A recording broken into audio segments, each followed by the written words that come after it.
1934 সালে মাত্র 33 বছর বয়সে শ্যামাপ্রসাদ মুখোপাধ্যায় কলকাতা বিশ্ববিদ্যালয়ের সর্বকনিষ্ঠ উপাচার্য হিসেবে দায়িত্ব নেন।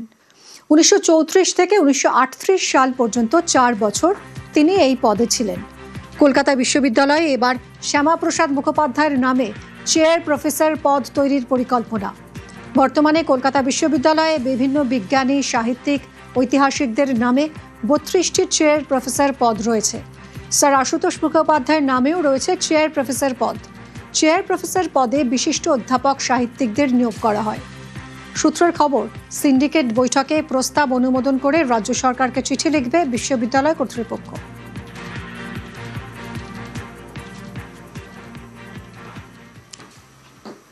শ্যামাপ্রসাদের বাংলায় ফুটেছে পদ্ম। শ্যামাপ্রসাদ সম্পর্কে জানতে আগ্রহী অনেকেই।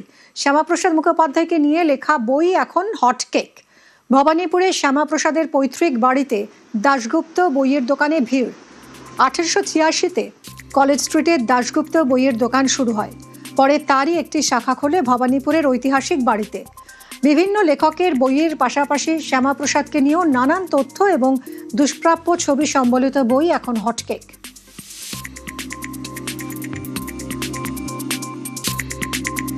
শ্যামাপ্রসাদ মুখার্জি আমাদের গর্ব, ওয়েস্ট বেঙ্গলের বাঙালিদের গর্ব। এর বই পড়া একটা উৎসুকতা আছে, এর স্পিচেস পড়লে আপনাদের খুব ভাল লাগবে। এই জন্যে শ্যামাপ্রসাদ মুখার্জিকে পড়া উচিত। এই পরিপ্রেক্ষিতে আপনারা সবাই এই বইগুলো কিনুন। এইটা বুঝতে পারবেন শ্যামাপ্রসাদ মুখার্জি স্পিচ কি দিয়েছিলেন। ওইগুলো হিস্টোরিক্যাল একটা তথ্য আছে, ওইটা পড়ে বুঝতে পারবেন। সেটা হচ্ছে, আপনি এখানে নিয়মিত আসেন এই বইয়ের দোকানে এবং শ্যামাপ্রসাদ মুখোপাধ্যায়ের বই এখান থেকে সংগ্রহ করেছেন? হ্যাঁ, নিশ্চয়ই আমি সংগ্রহ করে পড়েছি, তাই জন্যই বলছি। আরও পড়তে চাই, ওনার সম্বন্ধে আরও জানতে চাই, এই হিসেবে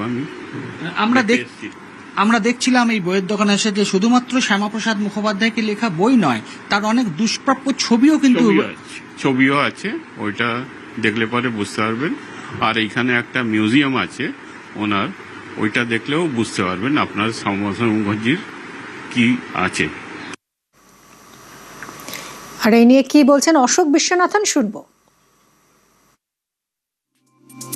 যারা শ্যামাপ্রসাদ সম্পর্কে জানে, যারা পড়াশোনা করেছে, শ্যামাপ্রসাদের সঙ্গে যারা সম্পৃক্ত ছিলেন এবং নানান দিক আছে, নানান সমস্যাও আছে, সেই সবগুলোকে তুলে ধরতে হবে। যেমন রামানন্দ চট্টোপাধ্যায় হিন্দু মহাসভার যে ম্যানিফেস্টোটা, সেটা উনি লিখেছিলেন, সেইটা লোকজন জানে না। এরকম আরো অনেক দিক আছে। ওর যে অদ্ভুত একটা দক্ষতা ছিল, স্যার আশুতোষের ছেলে, পড়াশোনার দিক থেকে ভীষণভাবে একটা দক্ষ মানুষ, সেই সঙ্গে আবার রাজনীতি, তারপরে আবার নানা টানা পড়েন, সবটা সুখের সময় নয়।